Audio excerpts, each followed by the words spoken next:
Chapter 20. Once upon a time, there was a king who had 3 beautiful daughters. He loved each of them dearly. One day, when the young ladies were of age to be married, a terrible 3-headed dragon laid siege to the kingdom, burning villages with fiery breath. It spoiled crops and burned churches.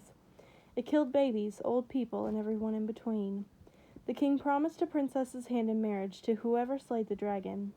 Heroes and warriors came in suits of armor, riding brave horses and bearing swords and arrows. One by one these men were slaughtered and eaten. Finally, the king reasoned that a maiden might melt the dragon's heart and succeed where warriors had failed. He sent his eldest daughter to beg for the dragon for mercy, but the dragon listened to not a word of her pleas. It swallowed her whole. Then the king sent his second daughter to beg for the dragon for mercy, but the dragon did the same, swallowed her before she could get a word out. The king then sent his youngest daughter to beg the dragon for mercy, and she was so lovely and clever that he was sure she would succeed where the others had perished. No, indeed, the dragon simply ate her. The king was left aching with regret. He was now alone in the world. Now let me ask you this. Who killed the girls? The dragon or their father? After Granddad leaves the next day, Mommy calls Dad and cancels the Australia trip. There is yelling. There is negotiation. Eventually, they decide we'll go to Beechwood for 4 weeks of the summer, then visit Dad in his home in Colorado, where I've never been. He insists. He will not lose the whole summer with me, or there will be lawyers involved. Mommy rings the aunts. She has long, private conversations with them on the porch of our house. I can't hear anything except a few phrases. Cadence is so fragile, needs lots of rest. Only 4 weeks, not the whole summer. Nothing should disturb her. The healing is very gradual. Also, Pinot Grigio, Sakier, maybe some Riesling. Definitely no Chardonnay. Chapter 21. My room is nearly empty now. There are sheets and a comforter on my bed, a laptop on my desk, a few pens, a chair.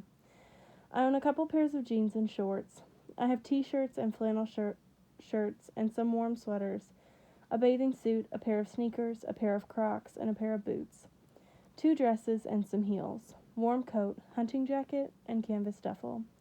The shelves are bare. No pictures, no posters, no old toys. Giveaway. A travel toothbrush kit Mommy bought me yesterday. I already have a toothbrush, and I don't know why she would buy me another. That woman buys things just to buy things. It's disgusting. I walk over to the library and find the girl who took my pillow. She's leaning against the outside wall. I set the toothbrush kit on her cup. Giveaway.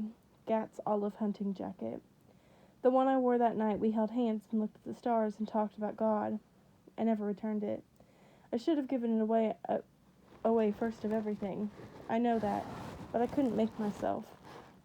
It was all that I had left of him, but that was weak and foolish.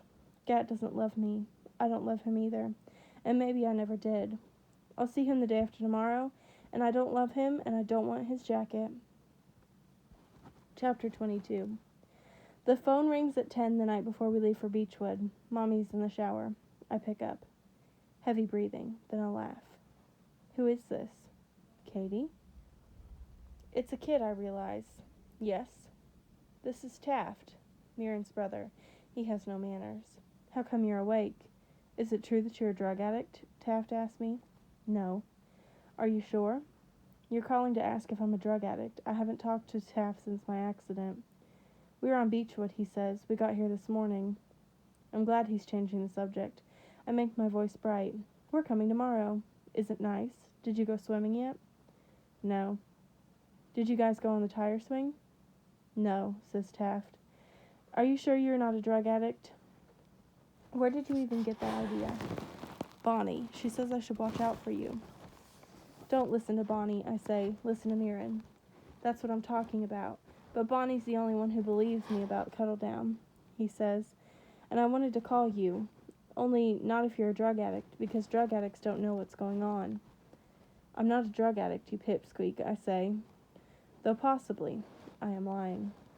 Cuddle Down is haunted, says Taft. Can I come and sleep with you at Windmere? I like Taft. I do. He's slightly bonkers and covered with freckles, and Mirren loves him way more than she loves the twins. It's not haunted. The wind just blows through the house, I say. It blows through Windmere, too. The windows rattle. It is too haunted, Taft says. Mommy doesn't believe me, and neither does Liberty. When he was younger, he was always the kid who thought that there were monsters in the closet. Later, he was convinced there was a sea monster under the dock. Ask Mirren to help you, I tell him. She'll read you a bedtime story or sing to you. You think so? She will. And when I get there, I'll take you tubing and snorkeling, and it'll be a grand summer, Taft. Okay, he says. Don't be scared of stupid old Cuddledown, I tell him. Show it who's boss, and I'll see you tomorrow. He hangs up without saying goodbye.